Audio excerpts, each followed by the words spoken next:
आज इस वीडियो के माध्यम से हम कवि केशवदास के विषय में जानकारी प्राप्त करेंगे।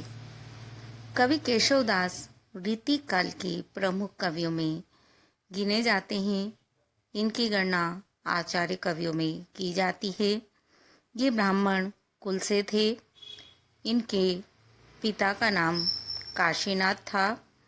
इनके जन्म संवत के विषय में विद्वानों में मतभेद मिलता है। हम अपनी पाठ्य पुस्तक को आधार बनाकर उसके आधार पर संवत 1618 को इनका जन्म और मृत्यु संवत 1680 को मानेंगे। जहाँ तक इनके सैद्धांतिक पक्ष का संबंध है, केशवदास अलंकारवादी थे।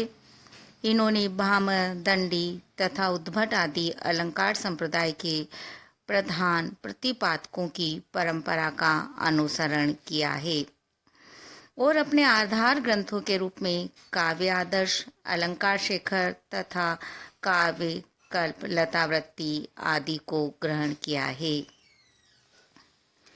इनके काव्य में चमत्कार प्रदर्शन की भावना सबसे अधिक मिलती है। भूषण या अलंकार विहीन कविता को वे असुंदर समझते हैं। इसलिए उनकी रचनाओं में श्लेष, यमक आदि का आश्रय लेकर उक्ति वैचित्र एवं शब्द चमत्कार की प्रधानता मिलती है और यही कारण है उनके काव्य में नीरसता आ गई है।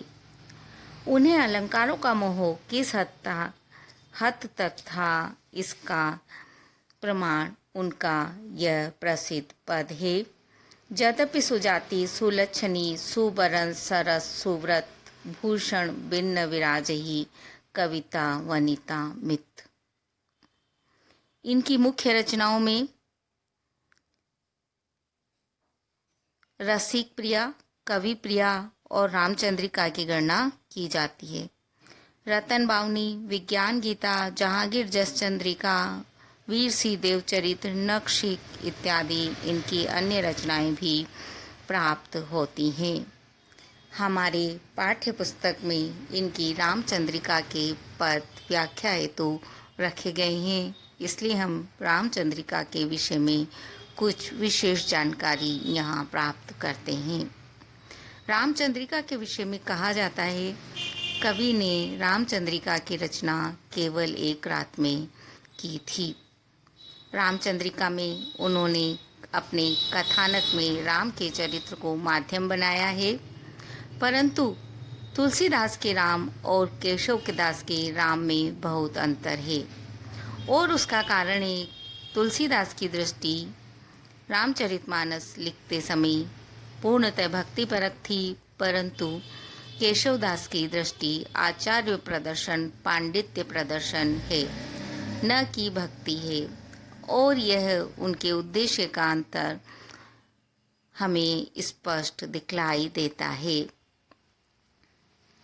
अलंकारवादी होने के कारण उन्होंने प्रयत्न साध्य रूप से रामचंद्रिका में अलंकारों का प्रयोग किया है। छंदों का भी बहुत ज़्यादा प्रयोग किया है। कुछ लोगों ने इनकी रामचंद्रिका को इसीलिए छंदों का अजायब घर और अलंकारों की मंजूषा कहा है। इनकी रामचंद्रिका के अंदर जो चीज़ सर्वाधिक आकर्षक प्रतीत होती है वह है इनकी संवाद योजना। रावण बाणासुर संवाद, सीता हनुमान संवाद, रावण अंगद संवाद अत्यधिक आकर्षक और पठनीय बन पड़े हैं। कुछ आलोचक ऐसे भी हैं जो इनके संवादों की इस कल्पना को मौलिकता का प्रमाण नहीं मानते और वह अपने प्रमाण में संस्कृत काव्यशास्त्र में प्रसन्न राघव और हनुमान नाटक में प्रयुक्त इस प्रकार के संवादों को प्रस्तुत करते हैं।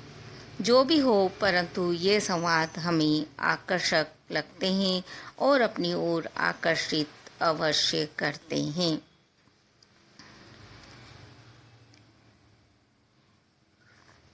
यदि हम इनकी भाषा के संबंध में थोड़ा सा विचार करें तो इन्होंने ब्रज भाषा का प्रयोग किया है। संस्कृत के तत्सम, अर्ध तत्सम, तद्भव रूपों के साथ बुंदेलखंडी, अरबी फारसी के शब्द प्रयोग और मुहावरे और लोकोक्तियों का प्रयोग भी इनके काव्य में प्राप्त होता है।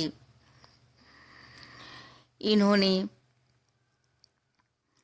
अपनी रचनाओं के माध्यम से ब्रज भाषा काव्य को जो विशेष देन प्रदान की वह है काव्य के शास्त्रीय पक्ष को संपूर्णता से ग्रहण करके व्यापक रूप से लक्षण उदाहरण की परंपरा इन्होंने वापस प्रारंभ की।